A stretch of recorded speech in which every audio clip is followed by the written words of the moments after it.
पूर्व काल में तुंगभद्रा नदी के तट पर एक अनुपम नगर बसा हुआ था। उसमें सभी वर्णों के लोग अपने अपने धर्माचरण करते, सत्य में तत्पर रहते थे।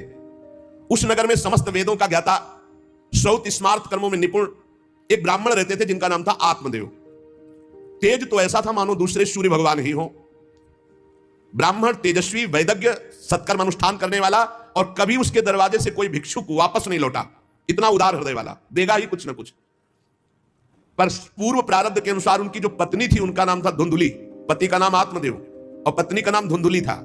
सुंदरी थी, कुलीन थी, पर लड़ाकू स्वभाव था, अपनी बात पे अड़ जाना। अब वो बड़े ज्ञानी थे, वैदज्ञ, वेद के ज्ञाता, इसलिए वो शांत रहते थे। लड़ाई घर में नहीं होती, वो लड़ने वाली ही बात करती थी, पर वो शांत रहते थे। जब घर में नहीं होती तो पड़ोसी से जाके भिड़ना, जरा जरा से कारण में। क्रूर स्वभाव, बकवादी स्वभाव, गृह कार्य में निपुण लेकिन कंजूस और झगड़ालू प्रारब्ध है।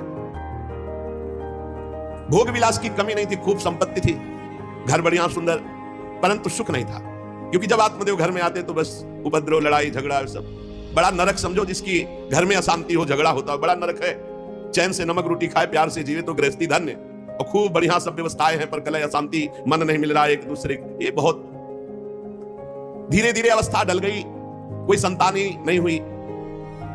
बड़े बड़े पुण्य कर्म किए, खूब दान पुण्य किया, लेकिन संतान नहीं हुई। अब वो ब्राह्मण बड़े चिंतातुर हुए आत्मदेव की, जिसके संतान न हो तो फिर उसको पिंडदान कौन करेगा। गृहस्थी में विचार होता, कुल परंपरागत चलाने वाला तो कोई होना चाहिए। अब वो बड़े चिंतातुर हुए, हर उपाय करके हार गए थे। तो एक दिन उनके मन में आया कि एकांत जंगल में चलते और अपने प्राणों को त्याग देते हैं। क्योंकि घर में जाओ तो कलह है, ना कोई संतान है। अब क्या, सब कुछ करके देख लिया, बुढ़ापा आ रहा है, पुत्र तो हुआ नहीं, तो कम से कम पुत्र होता तो कुल परंपरा चलाने, अब क्या। वो ऐसी भावना में थे कि जीवन व्यर्थ है, जंगल को चल दिए। उधर एक सरोवर में प्यास बुझाने के लिए एक महान संत आ रहे थे। जब कोई धर्मात्मा पुरुष दुखी होता है तो भगवान अव्यक्त रूप से संतों से मिला देते हैं। वो सन्यासी महात्मा थे।